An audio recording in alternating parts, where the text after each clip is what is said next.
Greetings and welcome to another preview video here at Words About Games, and today I've taken a look at Trials of Mana. There's a demo available on PlayStation Store and on the eShop, and I want to quickly just talk over some footage. So I captured about an hour and a half. Sorry, that was my phone banging off the desk. I captured about an hour and a half to 2 hours of footage for Trials of Mana. I originally recorded the demo where I was talking as I was playing the game. It was going to be one of those kind of previews, but the video is so epically long because the demo is so epically long that I didn't really want to put out a 2-hour video, which was a preview of me playing the full game. So instead, I'm playing some of the footage. We're going to watch it. I'm going to talk a little bit about how I felt while I was playing the game. Because I feel like that's probably going to be a 20-minute video or whatever it ends up being, where I talk about that with some notes I've got in front of me on my phone right now. It's probably going to be a kinder experience than me watching me play the game for 2 hours while I talk while I'm playing the game, because this is a very... Okay, I'm just going to get right out and say it. The demo that I played, it was okay. It was alright. It wasn't spectacular in any way, though. And I've played Trials of Mana now for 2 hours, and there was nothing in the demo that jumped out at me that said, this game is going to be awesome, you have to play this game because of this one thing. Which I think is probably, I guess, I don't know, the biggest problem, I guess, maybe, for the game. I don't know if it's a problem. You can see I've at this point I'm like almost 40 minutes into the game. You can see the timer in the top left hand corner. I've just leveled up for the first time. This is the part that I'm showing you now is pretty much the first part of the game where you get to just get out there, and it really feels like the game's just started, and that's 40 minutes in. Now, it is a JRPG, so that's to be expected in a JRPG. That's how they work. They're very much slow burns. And I was prepared for that going in, but playing the game for a couple of hours, I have some issues. I'll start with something that I actually enjoyed, which is the combat, which is what you're looking at now, and what you'll probably be looking at for the majority, if not all of this video. It's decent. Now, whether it's going to be good enough to hold up for the entirety of the game, I don't know.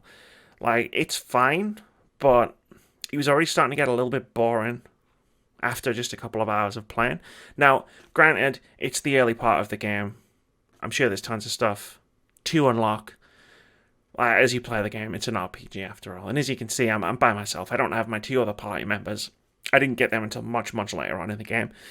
And I didn't really get to experience too much of the combat with party members. So, what you're seeing right now is pretty much the beginning of the game. And you have a light attack, you have a heavy attack, you have access to special moves which are powered by the blue glowy orbs that fall from enemies as you're attacking them. And it's okay. Like, it didn't suck. The camera was fine. The combat mechanics themselves are fine. It's a little bit on the not necessarily easy side, but it's very uncomplicated to the point where it's not as engaging as I feel like it could be. Like, I've played real-time action RPGs like Trials of Mana, and I don't know, I just feel like it's going to be unmemorable. Like, by the time this game comes out at the end of April, I'm going to be more or less have forgotten most of the game, like what I've already played, like in terms of how memorable it was, and that unfortunately bleeds through to the rest of the game itself. I didn't get a good. You saw the leveling system there just before.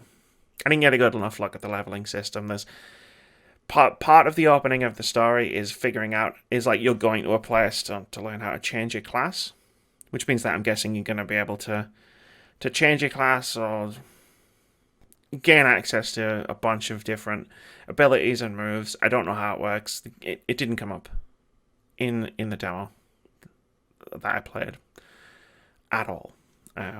So I don't know how that's gonna work or affect the game in any way.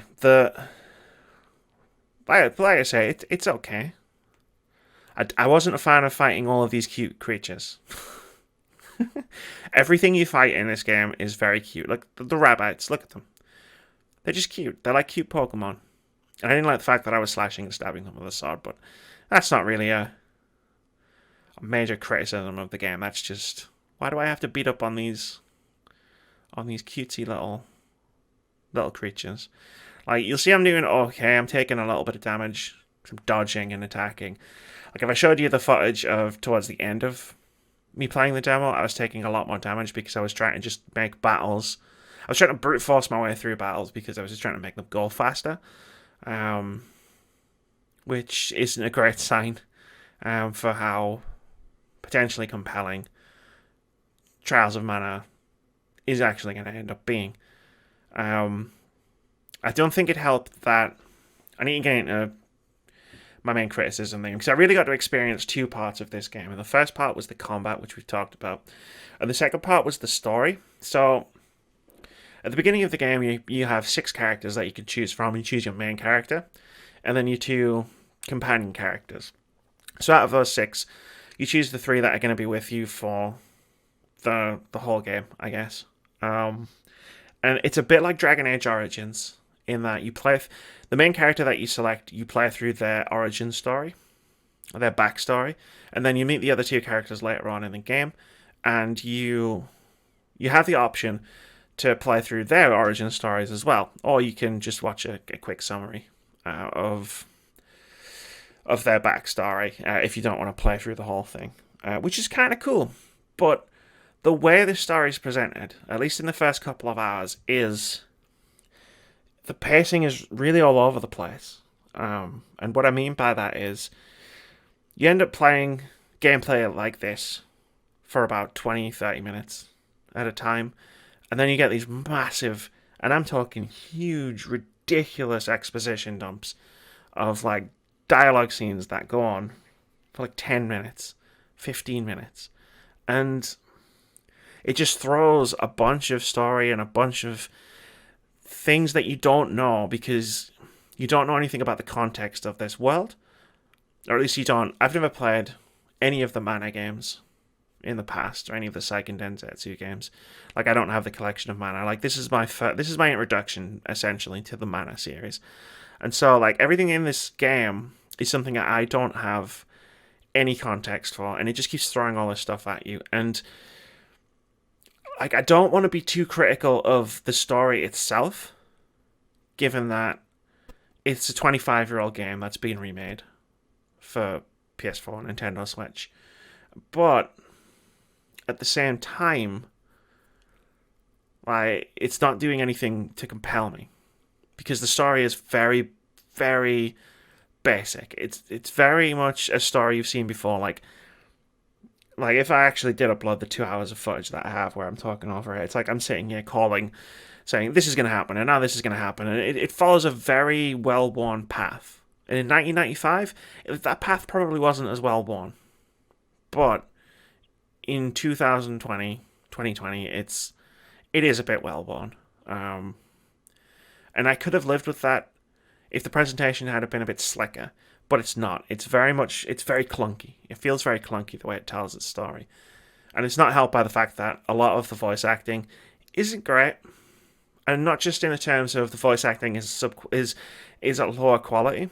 Like, some of it's actually quite good. Like, this character, Duran, I believe his name is. Like, his voice actor is actually doing a pretty good job.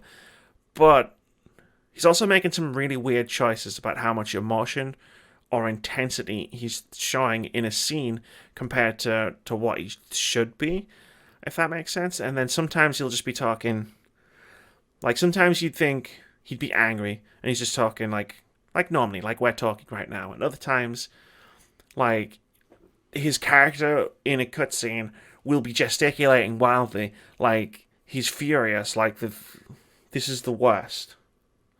And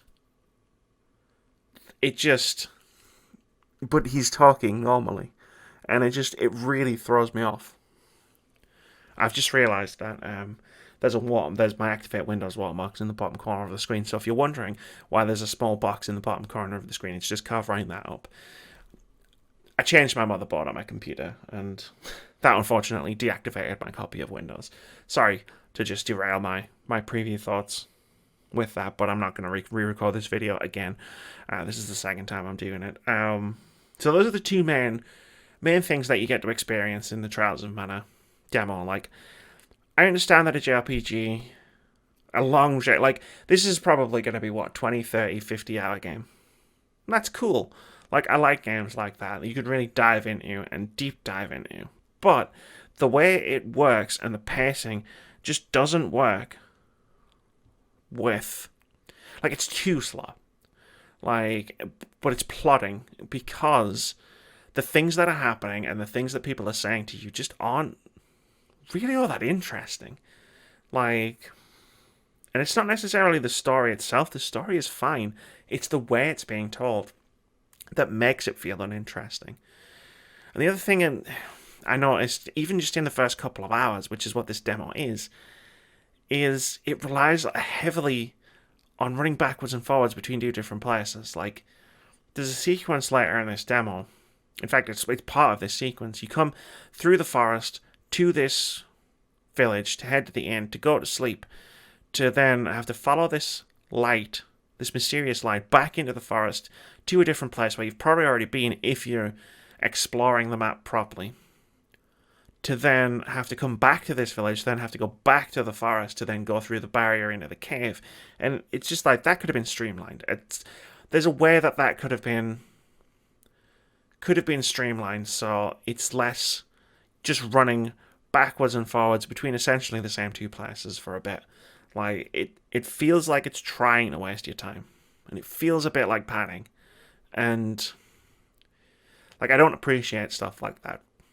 Like, just having to run backwards and forwards. Like, it's an annoyance. And, like, I came away from finishing Trials of Mana, from finishing the demo, and just kind of not really feeling it. Like, I've been looking forward to the game. It looks really cool. But if it's got these pacing issues through the entire game, essentially, like, maybe it's just that the beginning of the game is front loaded with exposition, and then maybe it evens out later on. I'll find out when I get the game. But if it is a case of this is what the game is like, I don't know if it's going to be a game I even can finish, because it's just going to drive me crazy. Like, if the first 10 hours are like the first hour to 2 hours of this game, like, I'm not... Well, let's just say it's not going to be a game I'm going to be particularly high on by the time I've finished it. But those are the two main points that I wanted to touch upon. That's the impression that Trials of Mana has left after playing probably the first 2 hours of the game. And that's going to do it for this preview video. It's a little bit different because, like I said, I didn't want to upload a 2-hour video when I could condense my thoughts into like 15 minutes. Because that's just not fair on you. It's not fair on me. I'd rather you just didn't have to sit through me playing the game for 2 hours to get a glimpse into my thoughts on it. So that's going to do it for this video. Thank you very much for watching. I apologize for having to put a box on the bottom corner of the screen to cover up a watermark. I normally move it. I didn't move it. I just hit click record and go. Apologies for that. Stick around here at Words About Games for all your cool, awesome video game content. We'll be doing another preview, maybe similar to this one, depending on how long the demo is, for Bravely Default 2, which also has a demo that dropped on the Nintendo eShop, and I'm going to be playing it right after I finish recording this video. But most importantly, have a terrific day.